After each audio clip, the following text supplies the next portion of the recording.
నమస్తే మేడం. నమస్తే. నేను జాజుల గౌరి, భారతీయ జనతా పార్టీ మాజీ రాష్ట్ర కార్యదర్శి. దాని తర్వాత నేను భారత బొగ్గుగనుల శాఖలో జార్ఖండ్ రాష్ట్రానికి డైరెక్టర్ కూడా పనిచేశాను. రచయిత్రి, జర్నలిస్టు, అడ్వకేట్ కూడా.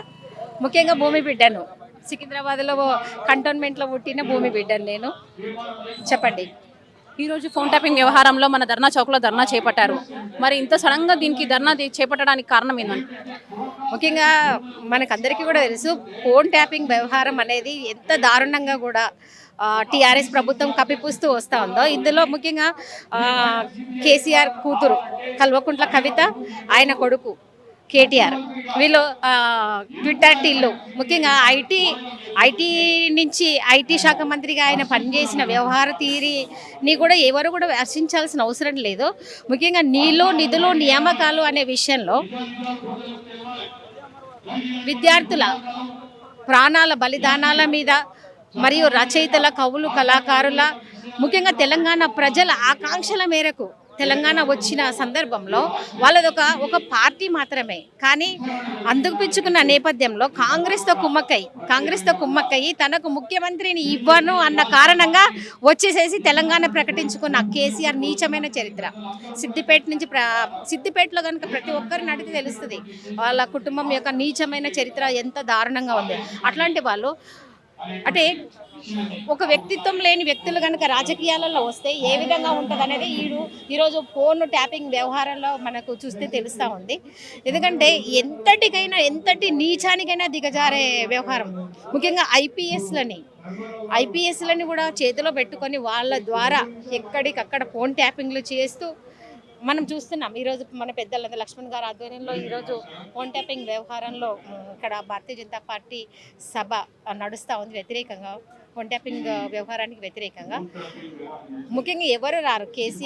కేసీఆర్ కూతురు కల్వకుంట్ల కవిత, తర్వాత కేటీఆర్ మాత్రమే వీళ్ళు వస్తారు. ఎందుకనంటే వాళ్ళు రెండు దఫాలుగా కూడా ఇక్కడ తెలంగాణ పాలన చేసి వాళ్ళు చేసింది ఏమీ లేదు. ఎంతసేపు కోట్లకు పడగలెత్తుతున్న వ్యవహారంలో డబ్బుని అడ్డదారులలో ఏ విధంగా సంపాదించాలనేది వాళ్ళు నేర్చుకున్న ఒక గొప్ప వ్యవహారం. ఆ విధంగా అడ్డదారులలో రాజ్యాలను కూడా ముఖ్యంగా దేశవ్యాప్తంగా విస్తరణ టీఆర్ఎస్ ముఖ్యంగా తెలంగాణ రాష్ట్ర సమితి, తెలంగాణ కోసం ఏర్పడిన రాష్ట్ర సమితి బీఆర్ఎస్గా భారత రాష్ట్ర సమితిగా రూపొందుతున్న క్రమంలో అక్కడ కేజ్రీవాల్, ఈరోజు మేము మొన్న ఢిల్లీలో మేము ఎంపీ ఎలక్షన్స్ క్యాంపెయిన్ కూడా చేసి వచ్చినాము. ఏమీ లేదు, అంతా కూడా ఆయన కేజ్రీవాల్ కూడా ఇక్కడ మన పంజాబ్లో 2% ఓట్లు తెచ్చుకొని ఆయన గెలవడం వెనక కానీ, లేకపోతే వీళ్ళు ఇక్కడ వ్యవహారం నడిపిన తీర్లలో మొత్తం కూడా ఇదంతా ఒక లాబింగ్. అయితే మొత్తం రాజ్యాంగ వ్యవస్థని వాళ్ళ చేతిలో పెట్టుకోవాలని అనుకున్నప్పుడు ఇంత నీచానికి దిగజారవలసిన అవసరం లేదు. ప్రజలు ముఖ్యంగా ఓట్లేసిన ప్రజలే ఇక్కడ ప్రభువులు.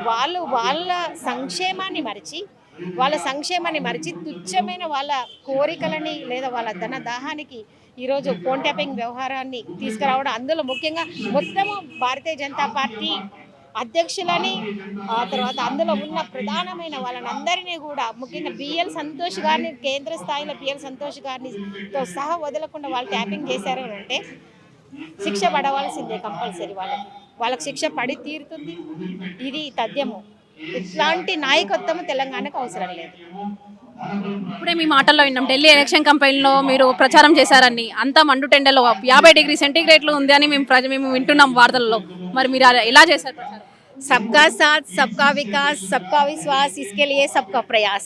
अब की बार 400 पार, फिर एक बार मोदी सरकार. हमारा संकल्प వికసిత్ భారత్ కోసము దేశవ్యాప్తంగా ఎక్కడ భారతీయ జనతా పార్టీ యొక్క కార్యకర్తలుగా మేము వెళ్ళేసేసి మొత్తం ప్రచారం చేయడానికి సిద్ధంగా ఉన్నాము.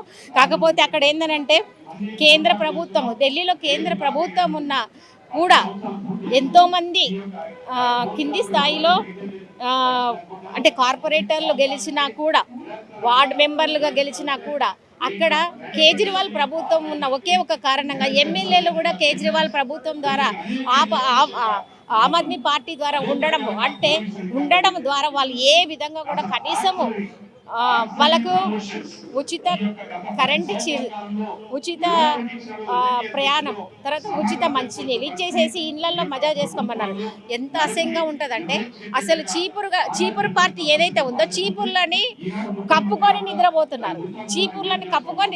చీపుర్లు తీసుకొచ్చి బయట రోడ్డు మీద ఊడ్చే అసలు ఎవ్వరికి కూడా కనీసము వాళ్ళకి కూడా అక్కడ పక్కన క్లీన్ చేసుకొని బతకగలిగే కనీసం సందేశాన్ని కూడా ఇవ్వకుండా నిద్రపోతున్నది. ఆయన ఏమంటాడంటే జైలు నుంచి మొన్ననే విడుదల వచ్చిండు కేజ్రీవాల్, జైలు నుంచే నువ్వు ఓట్ల కోసం ఓట్లాడమని అంటాడు. ఏ విధంగా?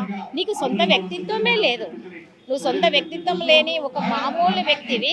నువ్వు ప్రజల కోసం వచ్చినప్పుడు మామూలుగా ఉచిత పథకాలు అనేవి తీసుకురావడం మంచిదే, కానీ తద్వారా దేశ ప్రజలందరినీ కూడా, ముఖ్యంగా ఢిల్లీ అంటే కేంద్రానికి సంబంధించిన, అక్కడ కేంద్ర పాలిత ప్రాంతము ఉంటుంది, రాష్ట్ర ప్రభుత్వము ఉంటుంది. కానీ ఆ సమయంలో కూడా వాళ్ళు మొత్తంగా కూడా ప్రజలని సోమరిపోతులుగా మారుస్తూ ప్రజలని ముందుకు వెళ్ళనీయకుండా సొంత ఆలోచన లేని సోమరిగా మారుస్తున్నారు. అదే కేంద్ర ప్రభుత్వం పాలిస్తున్న ఏదైతే కంటోన్మెంట్ ఆ ప్రాంతం ఉందో అది ఎంత స్వచ్ఛంగా ఉంటుంది. అదే మేము సుల్తాన్పూర్ వెళ్ళినాము, గోపాల్పూర్ వెళ్ళినాము, దాని తర్వాత ఇట్లా చాలా ఊర్లు వెళ్ళినాము. ముఖ్యంగా మేము తెలుగు కమ్యూనిటీస్ ఇక్కడి నుంచి అక్కడికి వలసపోయిన తెలుగు కమ్యూనిటీస్ కలవడానికి వెళ్ళాము. ముఖ్యంగా జిల్మిల్ అనే ప్రాంతం అసలు అది మొత్తం కూడా శ్రీకాకుళం నుంచి వచ్చిన తెలుగు కమ్యూనిటీస్లో చాలా దారుణమైన పరిస్థితులలో వాళ్ళు బతుకుతా ఉన్నారు. అంటే దేశం కోసము బతకగలిగే బిడ్డగా నేను ఒకటే చెప్తున్నా, ఇట్లాంటి పాలకులని మనము ఓటేసి తీసుకురావాల్సిన అవసరం లేదు. మన కోసము ముఖ్యంగా ఉచిత విద్య, ఉచిత వైద్యము, దాని తర్వాత తన హక్కులని తను తెలుసుకొని బతకగలిగే నిజమైన పౌరులుగా ఎవరినైతే బతికించగలిగే ప్రజాస్వామ్యం వస్తుందో అట్లాంటి పాలకులకే ముందుకు తీసుకెళ్లవలసిన అవసరం ఉంది. అది మోదీ గారి నాయకత్వంలో ఖచ్చితంగా జరిగి తీరుతుంది. అందుకు ప్రత్యక్ష ఉదాహరణ మనకు జమ్మూ కాశ్మీర్ అంశం. కొన్ని ఏళ్ల నుంచి రావణ కష్టంలో కాలుతున్న జమ్మూ కాశ్మీర్ అంశాన్ని అతను వచ్చిన తర్వాత ఈరోజు అక్కడ బిడ్డలందరూ కూడా సమానత్వంతో బతుకుతా ఉన్నారు. సో సబ్కా సాత్ సబ్కా వికాస్ సబ్కా విశ్వాస్ ఇస్కే లియే సబ్కా ప్రయాస్ హమ్ కరేంగే.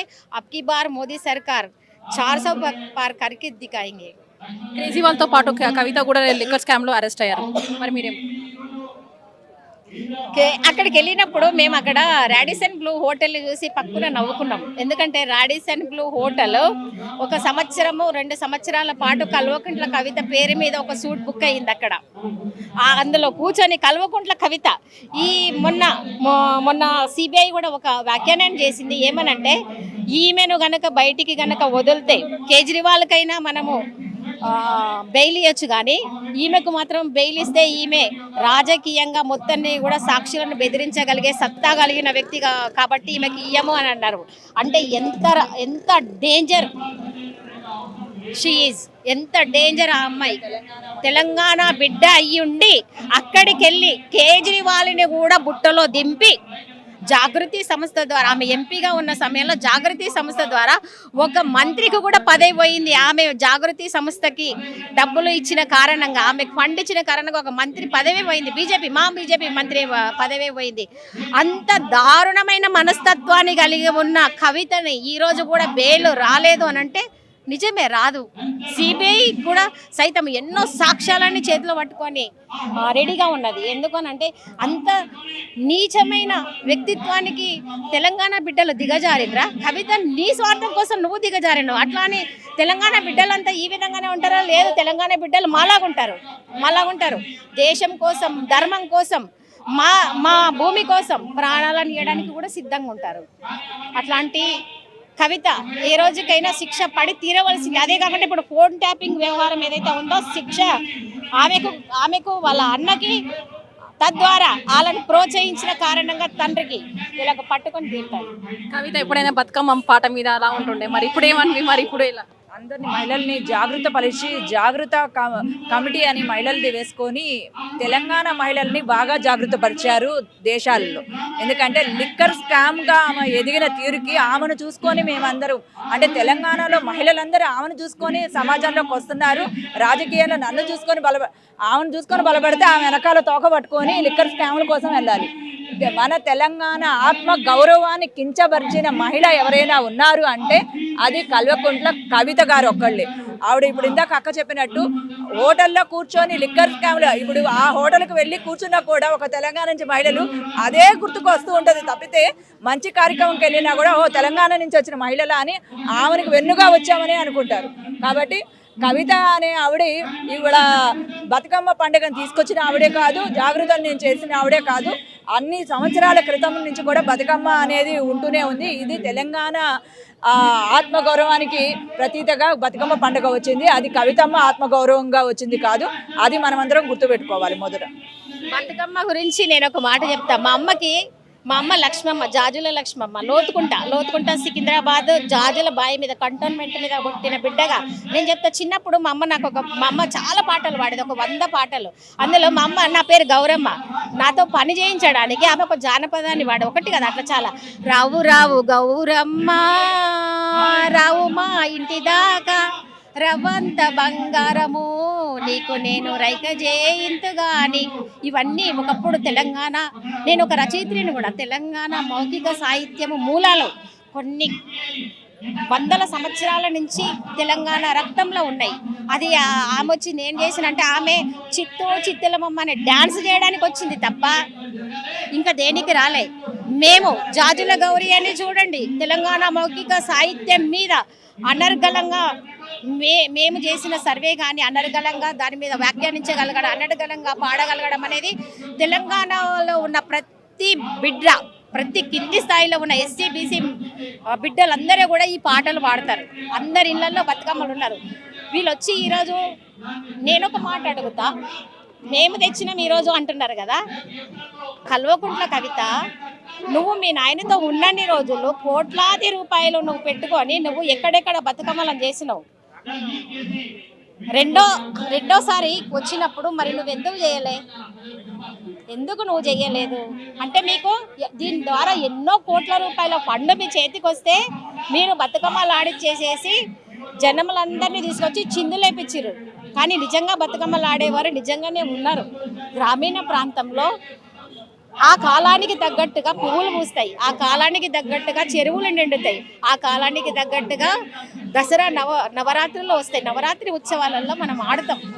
కానీ అది నీదే అంటే ఎట్లా బిడ్డ? నువ్వు చాలా జాగ్రత్తగా ఉండాలి. ఎందుకంటే మేము తెలంగాణ బిడ్డలం, బతుకమ్మ మాది. నువ్వు కూడా తెలంగాణ బిడ్డవే, బతుకమ్మ నీదే. కాకపోతే నువ్వు సృష్టించింది కాదు, మా అందరితో పాటు నువ్వు కూడా సమానం కదా. కాబట్టి కల్వకుంట్ల కవిత బతుకమ్మ అంటే మాత్రము చెప్పు తెగుతుంది.